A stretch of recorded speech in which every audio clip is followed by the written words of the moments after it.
মুর্শিদাবাদের নওদা ব্লকের ডাঙ্গাপাড়ায় উদ্বোধন হলো সাফল্য একাডেমি। সংক্ষিপ্ত উদ্বোধনী পর্বের পর প্রতিষ্ঠানটির কার্যক্রম ও শিক্ষা দর্শন তুলে ধরা হয়।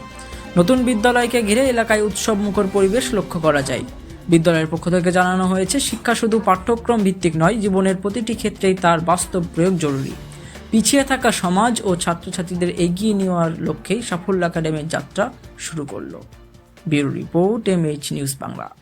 যেটা দেখি, যেটা শুধুমাত্র আপনার পুঁথিগত শিক্ষাটাই দেওয়া হয়, কিন্তু আমাদের লক্ষ্য শুধুমাত্র পুঁথিগত শিক্ষা না, আমরা সামাজিক শিক্ষাও দেব। পুঁথিগত শিক্ষা অর্থাৎ আমরা যেটা বই, খাতা, পেন এবং শ্রেণীকক্ষ ব্যবহার করে যে শিক্ষাটা গ্রহণ করি বা অর্জন করি, সেটা হচ্ছে পুঁথিগত শিক্ষা। এবং পুঁথিগত শিক্ষায় শুধুমাত্র আসল শিক্ষাটা না, সামাজিক শিক্ষাটাও কিন্তু আমাদের দরকার আমাদের জীবনে চলার পথে।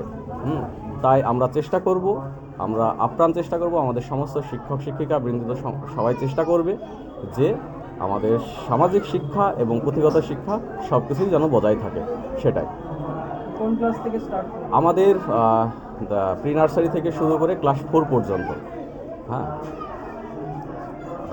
কোন কোন শিক্ষাকে আপনারা এখানে অগ্রাধিকার দিচ্ছেন? কম্পিউটার, ইংরেজি থেকে কোন কোন শিক্ষা? আমরা সমস্ত সাবজেক্টেরই আমাদের এখানে করানো হবে। আরবি, সংস্কৃত এবং তার সাথে সাথে স্পোকেন ইংলিশটাও আমাদের এখানে করানো হবে। এখানকার ঠিকানাটা বলুন। আমাদের এখানকার ঠিকানা ডাঙ্গাপাড়া, নওদা, মুর্শিদাবাদ, ডাঙ্গাপাড়া মাদ্রাসার সামনে। পরিচয় বলুন, নাম এবং পরিচয়। আমি মাসুম মণ্ডল, এবং আমি পাপ্পু, আমাদের বন্ধু। আমরা দুজনেই একসাথে মিলে আমাদের সাফল্য একাডেমি প্রায় 11 মাস আগে 2025 সালের 1 জানুয়ারিতে শুরু হয়েছিল। সেটা কোচিং সেন্টার, সেটা আমতলাতে। এবং ঠিক 11 মাসের মাথায় দাঁড়িয়ে আজকে আমরা সাফল্য একাডেমি নার্সারি স্কুল শুরু করলাম। আর আমি এবং পাপ্পু দুজনেই এই স্কুলটা চালু করেছি এবং কোচিং সেন্টারটা চালু করেছি, এবং আমরা এখানকার শিক্ষক। ছাত্রদের উদ্দেশ্যে কি বলবেন, কি বার্তা দেবেন ছাত্রদের উদ্দেশ্যে? ছাত্রদের উদ্দেশ্যে আমরা একটাই বার্তা দিতে চাই, যেটা হচ্ছে যে শুধুমাত্র বইয়ের যে পড়াটা, সেই পড়াটা পড়লেই হবে না। আমাদেরকে চেষ্টা করতে হবে ভালো মানুষ হয়ে ওঠা। জীবনে চলার পথে শুধুমাত্র বইয়ের পড়া পড়ে একটা মানুষ ভালো, একটা ছাত্র ভালো হয়ে ওঠে না। তাই আমাদেরকে সবসময় চেষ্টা করতে হবে সামাজিক শিক্ষাটা যেন আমরা অর্জন করি, একটা ভালো মানুষ হয়ে উঠি। কীভাবে গুরুজনদের সাথে ব্যবহার করতে হয় সেটা যেন আমরা ঠিকঠাক মতো শিখি, বাবা মায়ের সাথে কেমন ব্যবহার করতে হয় সেটাও যেন আমরা শিখি। সেটাই আমরা চেষ্টা করছি ছাত্রছাত্রীদেরকে শেখানোর, বোঝানোর।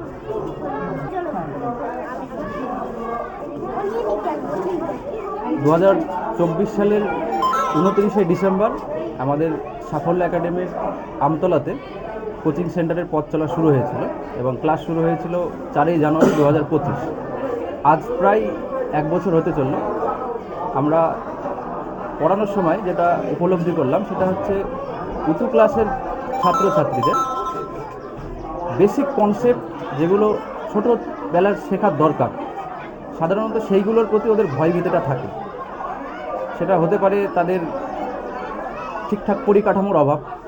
এবার সমস্ত স্যার, ম্যাম, মাসুম, আমরা সবাই মিলেই ঠিক করলাম যে এবার বড়দের জন্য তো আমরা আছি, ছোটদের জন্য একটু ভাবা যায়।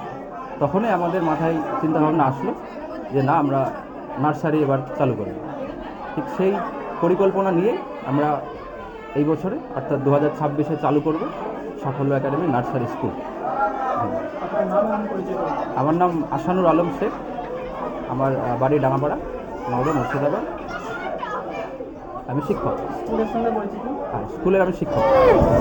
বিষয়গুলি হচ্ছে, সৃষ্টির মধ্যে সর্বশ্রেষ্ঠ হচ্ছে মানুষ, এবং সেই মানুষের মূল্যায়নটা হয় প্রাথমিকভাবে শিক্ষা অর্জন মানে জ্ঞান অর্জনের মাধ্যম দিয়ে।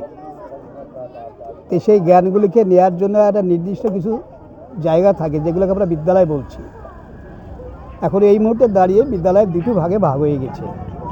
একটা হচ্ছে প্রথাগত বিদ্যালয়, যেগুলো সরকারি অনুমোদিত, আর আরেকটা হচ্ছে বেসরকারি, যেখানে বেশ কিছু শিক্ষিত, বুদ্ধিমান, উৎসাহী যুবক বেকারত্বের জ্বালায় যখন তাদের আর আর্থিক সঙ্গতির দিক থেকে দূরে সরে যাচ্ছে, তখন তারা এসে এই সমস্ত প্রতিষ্ঠানগুলি জন্ম দিচ্ছে। অ্যাজ এ রেজাল্ট আমরা পরবর্তী দেখতে পাচ্ছি যে প্রথাগত শিক্ষার যে ব্যবস্থাটা আছে সেই জিনিসটা আস্তে আস্তে যেন বন্ধ হয়ে যাচ্ছে। এখন এই যে পাবলিকলি যে শিক্ষা প্রতিষ্ঠানগুলি চলছে সেখানেই শিক্ষাটা মানুষ আজকে গ্রহণ করছে। তার অনেকগুলি কারণ আছে। এক নম্বর হচ্ছে শিক্ষকের ঘাটতি থাকছে, স্কুলের পরিবেশ খারাপ হয়ে যাচ্ছে, বিভিন্ন বিষয়গুলি নিয়ে এগুলোতে আসছে। তা আজকে এই যে সাফল্য একাডেমি তার যে জন্ম দিল, আমি একজন এই এলাকার মানুষ হিসাবে হোক, একটা বুদ্ধিজীবী বা যেটাই আলোচনা করুন, আমি চাইব যে এলাকার মানুষকে শিক্ষা গ্রহণ করার জন্য তারা এগিয়ে আসুক, তার ছেলে মেয়েদের চোখে তারা পৃথিবীকে দেখার চেষ্টা করুক এবং এই সাফল্য আস্তে আস্তে এগিয়ে গিয়ে মাথা উঁচু করে একদিন ভালোভাবে তার আত্মপ্রকাশটা করুক। আমি অন্তত এইটাই চাইব। আপনার পরিচয়টা দিন। আমার পরিচয় হচ্ছে প্রাথমিকভাবে আমি এই গ্রামেরই ছেলে। পাশে একটা উচ্চ বিদ্যালয় আছে, সেই বিদ্যালয়ের আমি প্রতিষ্ঠাতা। সেখানে ভূমিদান থেকে আরম্ভ করে স্কুলের বিল্ডিং তৈরি করা থেকে আরম্ভ করে প্রতিটা বিষয়ে সেখানে একটা ছাপ ছিল আর কি। তারপরে এখন আমি বর্তমানে আমতলায় বাস করি আর কি, রিটায়ার্ড পারসন। 2010-এ আমি রিটায়ার্ড করেছি। আপনার নামটা কি? আমার নাম হচ্ছে কামাল উদ্দিন।